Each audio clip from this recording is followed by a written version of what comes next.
Hello friends, welcome back to my channel Vartita Learning Platform, and in today's video we are going to discuss about the concept of virtual base classes which we have discussed in the previous video. You can see my video on the same playlist where I have discussed the concept of virtual base classes. There was no coding, nothing. It was just the pure concept that we have discussed. And today we are going to see that how we can create the scenario of diamond problem. Okay, so here is the base class and here is the constructor of the base class I have written, and then I have written a public function here, test function, inside the base class. Okay, and inside every constructor and every function I have written some statements so that we can identify that which function or which of the constructor was called. Now second, I have created this class, derived class, which is having this name dir class1, and this has been derived from base class. And similarly, there is another class dir class2 which has again been derived from base class. Okay, and I have created the constructor for these two classes again, and I have placed the message to indicate that which constructor was called. Okay, now I have created one more class, test derive, which has been derived from both the derived class 1 and derived class 2. Okay, and inside this I have again created the constructor for test derived as well. Okay, and here I have written the message to indicate that which of the constructor was called. Okay, now we are going to see that how the constructors will be called in this sequence and how the two objects of the base class will be created in this case when I have inherited this class from these two classes, right? So let us see. I already told you in the previous video that whenever you will create the object of test derived, in that case it will first call the constructor of constructor of the base class, since both these derived class 1 and derived class 2, they have been inherited from a base class. So first of all the base class constructor will be called, and then the derived class 1 constructor will be called, and then again in the same manner, since derived class 2 is again derived from the base class, so first of all again the base class constructor will be called, and then the derived class 2 constructor will be called. So this way the base class constructor will be called twice. So let us see that how it will be called. Let us run it. So I have just created an object of this class, and let's see when I run it what will happen. You can see, like, first of all the base class constructor has been called, and then derived class 1 constructor called, then again the base class constructor called, and then the derived class 2 constructor has been called, and then finally the test derived class constructor has been called. Now we know that there is a function test function. Okay, since this test function is available in the base class, and derived class 1 and derived class 2 both are here to inherit this class, which is the base class.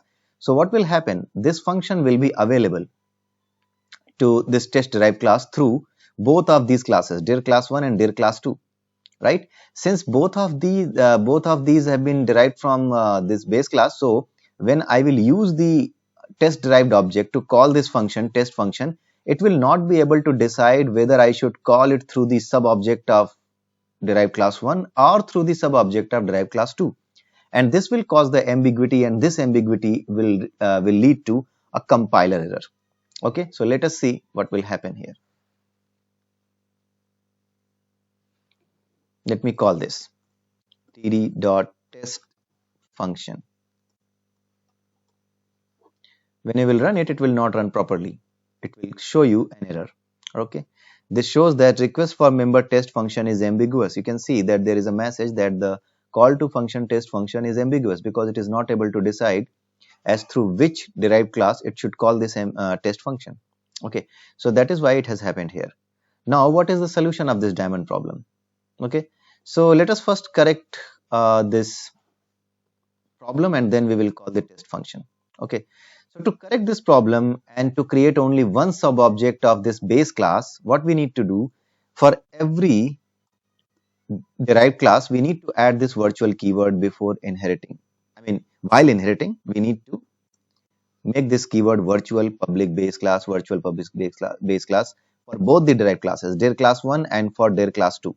For both of these classes we need to declare that we are inheriting it virtually from the base class. What will happen with this? The solution is that when you give this virtual keyword here, then what happens that only one sub object of this base class will be created. Only one sub object of this base class will be created.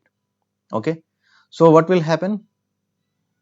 The thing that which will happen while creating the object of test derived will be like only one sub object will be created. So if base class object has been created, then dir class 1, then while creating the object of dir class 2, again the constructor of the base class will not be called. That will happen. Okay. So let us see. First of all, let's run this program without calling this test function, and then we will call the test function. Okay, here you can see like it is calling base class constructor, then it is calling derived class 1 constructor, then it is calling derived class 2 constructor. It is not calling the base class constructor again, right? And then finally it has called the test derived constructor. So this way, this has not created unnecessarily the base class object again, right? So this is how we fix this problem. And since the base class constructor has been called only once, then you can understand that with derived class 1 and derived class 2, only one only one sub object of base class is available, and only one instance of this test function will be available for the test derived class.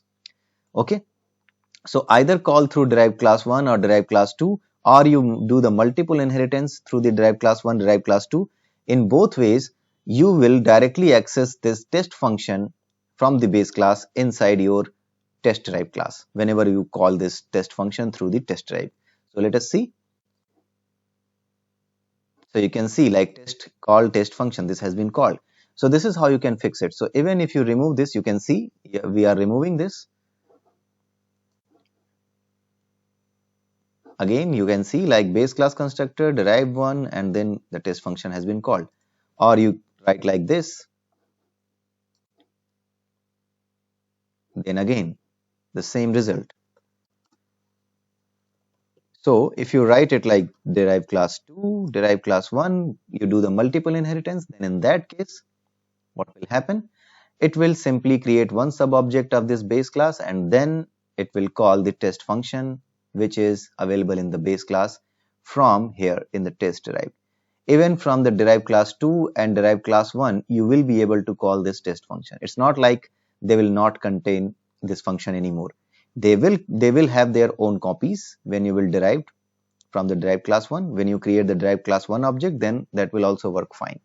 Okay, so this is the explanation of recreation of the uh, diamond problem in C++ inheritance, and also the fix of that diamond problem, how you will fix the problem, fix this diamond problem, that also we have discussed. So I hope you got this point and you have understood it well.